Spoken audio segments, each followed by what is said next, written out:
10th pass అయితే నీ life settle అయిపోయింది అంటారు. ఇంటర్ పాస్ అయితే నీ లైఫ్ సెటిల్ అయిపోయింది అంటారు. డిగ్రీ పాస్ అయితే ఉద్యోగం వచ్చేస్తుంది అంటారు. ఉద్యోగం వచ్చేసిన వెంటనే నీకు సెట్ అయిపోయి లైఫ్ సెట్ అంటారు. అసలు లైఫ్ స్టార్ట్ అయ్యేదే నువ్వు ఉద్యోగం నీ కెరీర్ స్టార్ట్ అయినప్పుడు. అది యాపిల్ కో ఫౌండర్, ఆయన పేరు మర్చిపోయిన వాళ్ళు తిరగట్లేదు నాకు. యాపిల్ కో ఫౌండర్, ఆయన కంపెనీ అది ఐర్లాండ్ కంపెనీ. దాన్ని మేము తెలంగాణ ఆంధ్రాలో తీసుకొని బిజినెస్ అనేది అంటే టోటల్ కూడా పేషెన్స్ ఉండాలి, అంటే ఎక్స్పెక్టేషన్స్ ఉండకూడదు.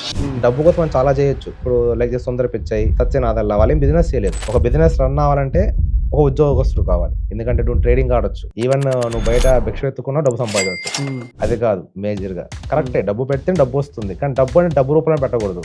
నీ థాట్ కూడా డబ్బే, నీ టైం కూడా డబ్బే. రతన్ ఒక మాట చెప్తారు, వాల్యూ విల్ గివ్ మనీ అని. పుల్లారెడ్డి స్వీట్ అనేది చాలా ఫేమస్ అయింది. ఎందుకు ఫేమస్ అయింది పుల్లారెడ్డి స్వీట్? అంతకుముందు స్వీట్ షాపులు లేవా? పవన్ కళ్యాణ్ దగ్గర నుంచి మనం ఒకటి నేర్చుకోవచ్చు.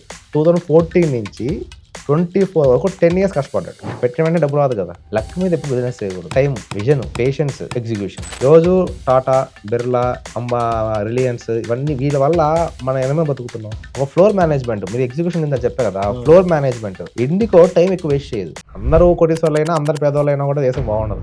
రిచ్ ఆడియన్స్ టార్గెట్ చేయాలి. ఎందుకంటే అక్కడ ఒక అపార్ట్మెంట్ కాస్ట్ 2-3 crores ఉంటుంది. అక్కడ పోయి హై క్లాస్ చూపిస్తే రాడు, భయపడతాడు.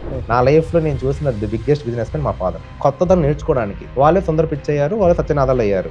ఇప్పుడు మొన్న 10 years పై ఎందుకు వెళ్తున్నారు? డబ్బు సంపాదనకి వెళ్తున్నారు కాబట్టి పెట్రోల్ బంక్ పనిచేస్తున్నారు, లేదా ఉద్యోగం లేక కేఫీలో పనిచేస్తున్నారు. అక్కడే మీకు అర్థమైపోయింది. మనం ఎంతమంది ఐటీ కంపెనీస్ పెట్టాము? ఏందమ్మా 4 గోడలకి ₹1 అని క్యూ ఎగిరిపోయింది. నాకు అది నేర్పియాలి. అది ఎప్పుడైతే నేర్పిస్తారో మీరన్న గ్యాప్ పోతుంది. మీకు జెప్టో ఉంది కదా, చాలా హై సక్సెస్ అయింది షార్ట్ టర్మ్ లో. ఎందుకు సక్సెస్ అయింది? వాళ్ళ ఫాదర్ దుబాయ్లో బిగ్గెస్ట్ ఇన్వెస్ట్మెంట్ బ్యాంకర్ ఆయన. 1 month వెళ్ళిపోయాడు. నిజంగా ఒక 2 times బిల్స్ అడుగుతా, ఇయ్యలేదా వెయిట్ చేస్తా, ఇయ్యలేదా వెయిట్ చేస్తా, రాలేదా ఆపేస్తా. డబ్బులు పోతాయి, అది కన్ఫర్మ్. అంటే ముందు మీ వాల్యూ మీరు తెలుసుకోవాలి. అడిగిన క్వశ్చన్కి ఇదే ఆన్సర్.